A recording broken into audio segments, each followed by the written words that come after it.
کہ کسی اور طرف توجہ کرے۔ تو نمازی نماز میں داخل ہوتے ہی اس سے یہ ممکن نہیں ہوتا کہ اللہ کے علاوہ کسی اور کی طرف متوجہ رہے۔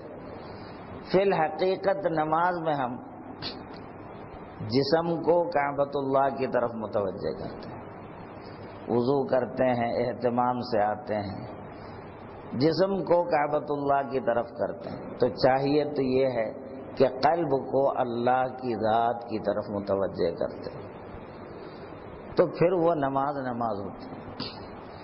اس کے لیے وہ نماز کا جو طریقہ ہے اس کو ایک تو سیکھنے کی ہمیں ضرورت ہے، نماز کیسے پڑھی جاتی ہے۔ خود حضور صلی اللہ علیہ وسلم نے ہمیں تلقین فرمائی، نماز ایسی پڑھو، عبادت ایسی کرو، مطلق عبادت چاہے نماز ہو یا کوئی اور۔ ان تعبد اللہ کأنک تراہ، تو اللہ اپنے رب کی عبادت ایسی کر کہ تو اسے دیکھ رہا ہے۔ وَإِن لَمْ تَكُنْ تَرَاهُ، اگر تو اسے نہیں دیکھتا ہے تو فَإِنَّهُ يَرَاكَ، کم سے کم یہ ادراک اور یہ احساس رکھ کہ وہ تجھے دیکھ رہا ہے۔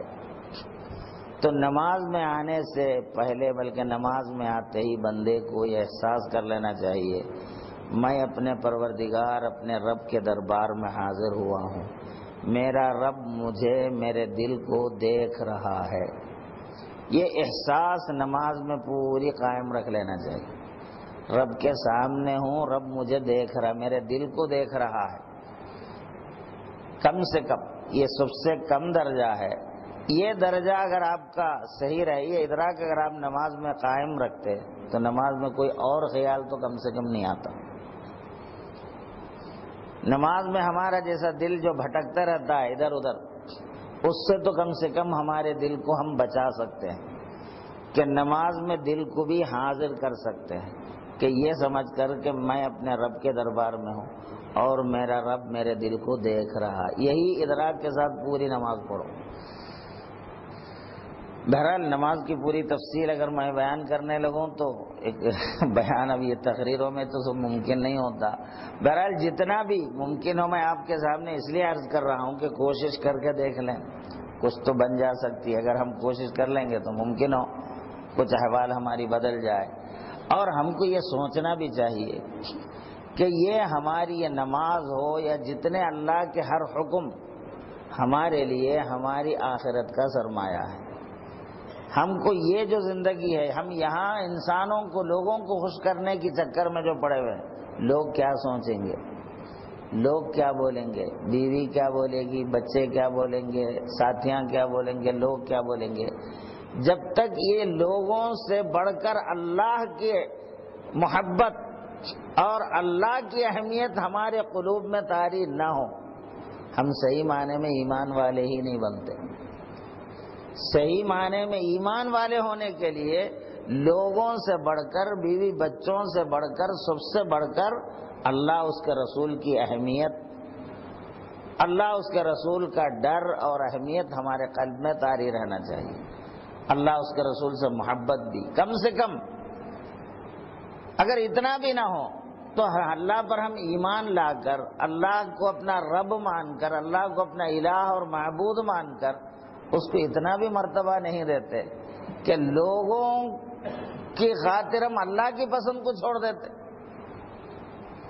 یعنی لوگ کیا بولیں گے بول کے اللہ کی پسند کو ہم چھوڑ دیتے، رسول کی پسند کو چھوڑ دیتے۔ تو پھر ہمارے اندر ایمان کیا ہے؟ معبود جس کو ہم مانتے ہیں، جس کو اپنا رب مانتے ہیں، اس کی خوشنودی، اس کی رضا کی اتنی اہمیت نہیں، اس سے زیادہ ہم کو لوگ کیا بولیں گے، لوگوں کی رضا کی اہمیت زیادہ ہے یا اپنے خواہشات نفس کی اہمیت زیادہ ہے۔ تو معراج کے شب میں اللہ تعالیٰ اپنے کرم سے اس کے حبیب کے چرچا کرنے کے لیے، کیونکہ سرکار دو جہاں صلی اللہ علیہ وسلم کے مراتب کو، آپ کے مقامات کو سمجھنے سے ہم آپ کے غلام ہیں، آپ کی امتی ہیں، جتنا زیادہ آپ کے مرتبے کو ہم سمجھیں گے اتنا ہی ہمارے اندر آپ کا ایمان، آپ کی عظمت میں اضافہ ہوگا۔ سارے انبیاء ترستے رہ گئے، کسی کو یہ مقام نصیب نہیں ہوا، بیت المقدس میں جب آپ پہنچے تو سارے انبیاء وہاں جمع تھے. اس میں کئی ایک واقعہ، یہ تو صحیح ترین حدیث سے ثابت ہے، حدیث مشہور سے ثابت ہے کہ سارے انبیاء بیت المقدس میں جمع تھے. سارے انبیاء کی روحیں نہیں، سارے انبیاء اپنے جسموں کے ساتھ. تو معلوم ہوا کہ انبیاء حالانکہ وفات ہونے کے باوجود، اس عالم سے پردہ فرمانے کے باوجود اپنے جسم کے ساتھ زندہ ہیں. جب سارے انبیاء زندہ ہیں تو سید الانبیاء، سارے انبیاء کے سردار کیا ختم ہو گئے؟ تو حیات النبی کا جو ایمان ہمارا ہے کہ رسول اللہ صلی اللہ علیہ وسلم پردہ فرمانے کے باوجود بدرج اولا زندہ ہیں، یہ عقیدے کی ایک بنیاد مل گئی، اس میں ایک ثبوت مل گیا سمجھو. کیونکہ جب سارے انبیاء زندہ ہیں اور یہ مسجد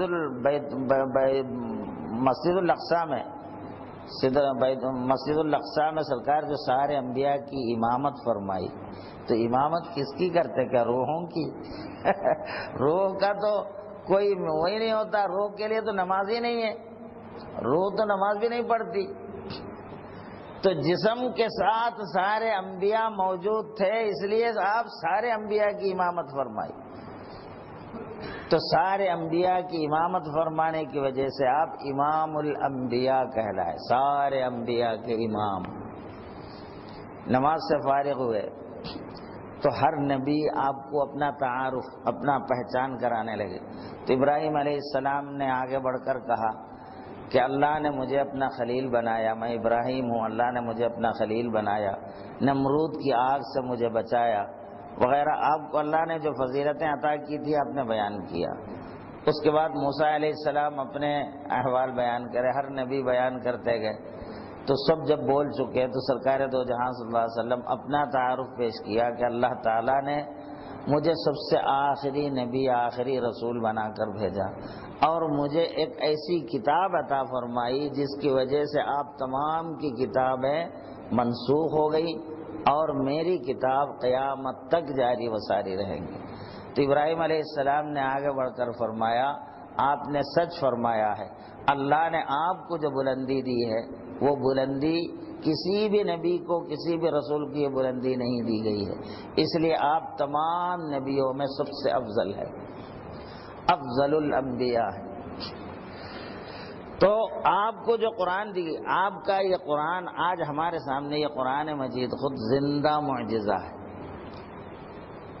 یہودی وہ زمانے میں بھی، یہودی خود اپنی کتاب کو برباد کرے، تورات جو ان پر نازل ہوا تھا اس میں اتنی تبدیلیاں کرے، اتنے تبدیلیاں کرے کہ اب آج کل جو انجیل یا تورات ہے، مختلف ناموں سے انگریزی میں وہ کتابیں ملتی ہیں مگر اصل کتاب کا تو نام و نشان بھی نہیں.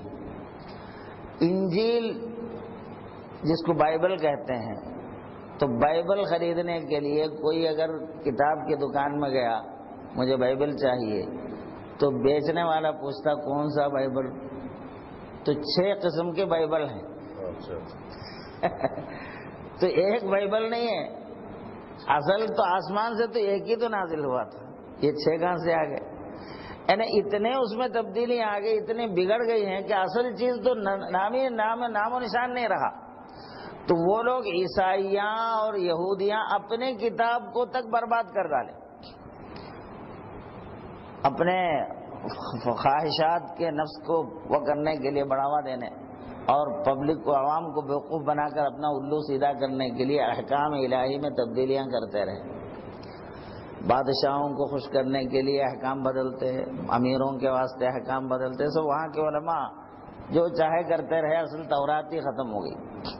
قرآن مجید کو چونکہ تورات، انجیل، زبور وغیرہ اللہ نے اس کی حفاظت کی ذمہ داری اس امت کے حوالے کی تھی، تو امت اس کی قدر نہیں کرے، اس کی حفاظت بھی نہیں کرے. اور قرآن مجید کی حفاظت اللہ اپنے ہاتھ میں رکھا. اور قرآن میں اللہ فرماتا ہے اِنَّ عَلَيْنَا وَإِنَّا لَهُ لَحَافِظِينَ، ہم اس کے محافظ ہیں. قرآن کے محافظ خود ہم ہیں. اللہ تعالیٰ قرآن کی حفاظت کی ذمہ داری اپنے ہاتھوں میں رکھا. اس کا نتیجہ ہے آج 1400 سال 1500 سال گزر گیا، ایک زبر زیر کو فرق نہیں آنے دیا ہے. آپ افریقہ میں جا کے دیکھو، ان کے پاس جو قرآن مجید ہے یا ہندوستان کے قرآن مجید میں ایک زیر زبر کا فرق نہیں ملے گا، ایک حرف کی تبدیلی نہیں ملے گی. یہودیوں نے حالانکہ ہزار حاجتن کر ڈالے قرآن مجید میں تبدیلیاں کرنے، اس کی اصلی صورت کو ختم کرنے کے واسطے کتنی تدبیریں کی ہے کہ بیان سے باہر. مگر خود قرآن چیلنج کیا، اگر تم میں ہمت ہے، اگر یہ اللہ کا کلام نہیں ہوتا، کسی انسان کا کلام ہے، تو اس کے برابر ایک چھوٹا سورہ تم لاؤ.